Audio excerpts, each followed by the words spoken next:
Entre vous et nous, l'émission pour bien vivre au quotidien.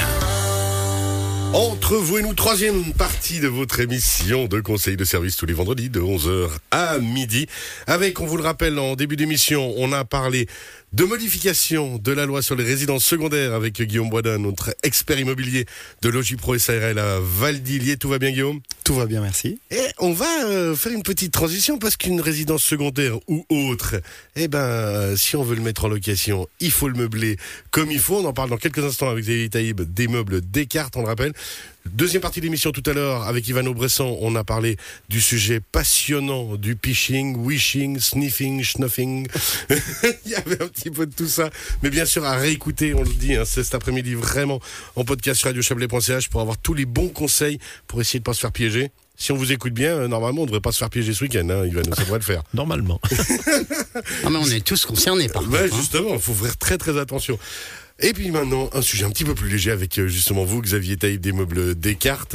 On va parler de préparer l'établissement pour la saison, parce que la saison d'hiver, c'est demain presque, entre guillemets, si on veut vraiment pouvoir commander ses meubles, préparer l'aménagement, puis être prêt dès que les premiers flocons arrivent. Ah, c'est évident que c'est demain. D'ailleurs, tu le disais très bien tout à l'heure pour les locations, effectivement. C'est ça. Moi, je m'occupe beaucoup d'Oreca, restaurants, bars et compagnie.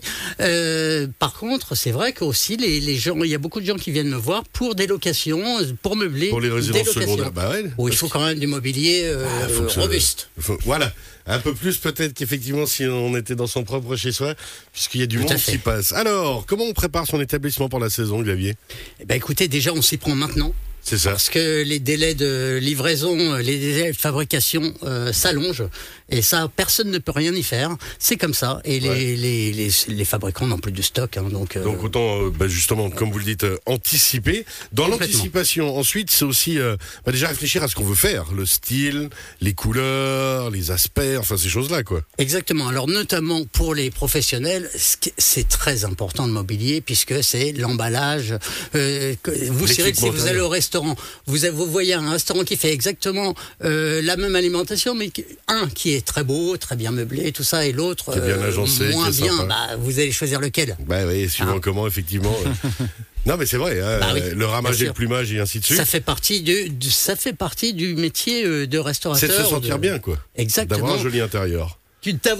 D'avoir envie de donner aux clients l'envie de rester et de revenir. Et puis après, il y a aussi le fait de poser des questions. On le répète souvent dans cette émission, que ce soit dans le monde bancaire, assurance, immobilier ou ainsi de suite, de toujours dire, il y a des pros, chacun son métier, et c'est pas mal si on peut justement aller poser des bonnes questions. Exactement, il y a plein de détails très importants auxquels il faut tenir compte lorsqu'on se meuble en tant que professionnel.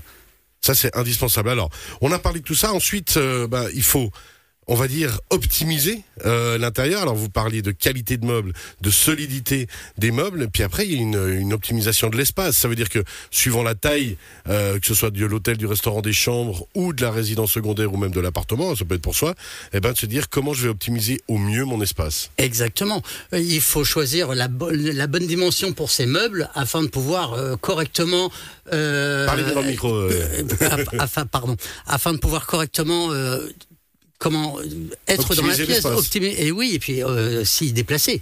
C'est ça, quoi. Parce que si vous avez une table qui vous gêne tout le temps, voilà. C'est clair que si on se cogne les doigts de pied en longueur de journée, au bout d'un moment, ça devient compliqué quand même. Après, il y avait aussi, protéger des éléments extérieurs. Si on a une terrasse, si on a un balcon, si on a ce genre de choses, là aussi, la pergola, le store, ces choses-là, la pluie, le soleil, l'entretien, le vent, toutes ces choses aussi à réfléchir. Oui, parce qu'en fait, il y a deux périodes importantes chez les restaurateurs, les brasseries, les bars, les hôtels, c'est l'hiver et l'été. Puisque l'été, les gens vivent dehors, et préfèrent aller sur la terrasse, et l'hiver, bien sûr, aiment bien être au chaud.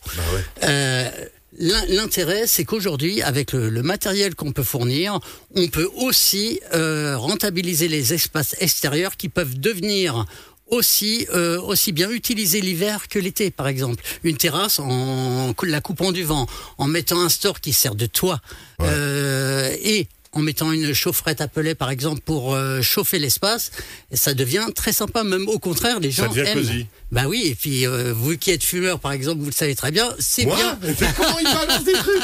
Je ne fume pas, Xavier.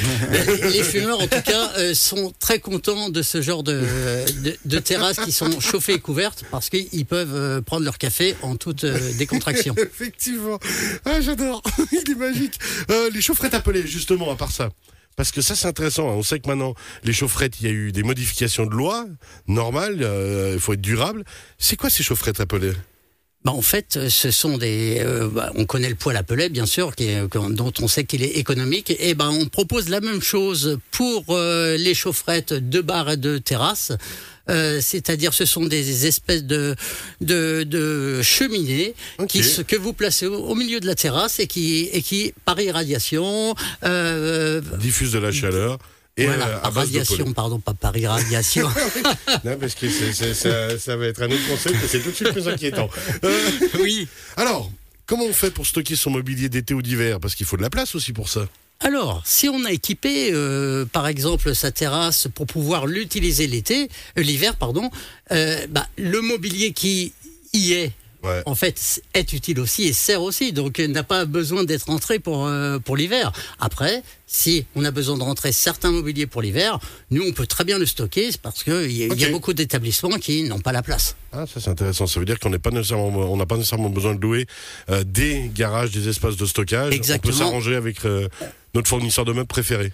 On en discute toujours et on peut même avoir un service d'installation et de désinstallation pour que, bien sûr, ça facilite la vie, quoi. Ça facilite énormément la vie. Puis alors, sans citer de marque, puisqu'on n'a pas le droit, mais on imagine qu'il y a quand même, on va dire, certaines spécialités, de nouveau, intérieur, extérieur, selon les météos, selon le style aussi qu'on a envie de faire peut-être. Bien sûr, j'ai un gros catalogue de fournisseurs, de fabricants qui, selon la demande du client, je vais vers lui ou pas en connaissant ses spécificités. Puis alors justement, dernière question, après il y a tous les publics, il y a tous les types de publics, tous les âges peut-être aussi, tous les styles qu'on a envie de faire. Et ça, de nouveau, se poser les bonnes questions, discuter, échanger.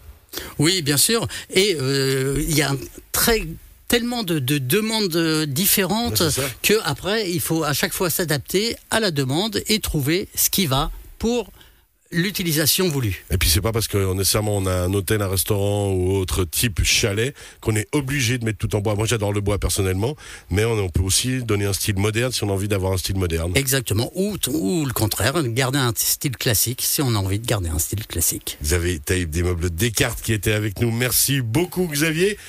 On retrouve toujours cette rubrique cet après-midi en podcast sur radiochablais.ch. Avec nous également aujourd'hui Ivano Bressan de la Raiffeisen à Montaigne. Merci Ivano.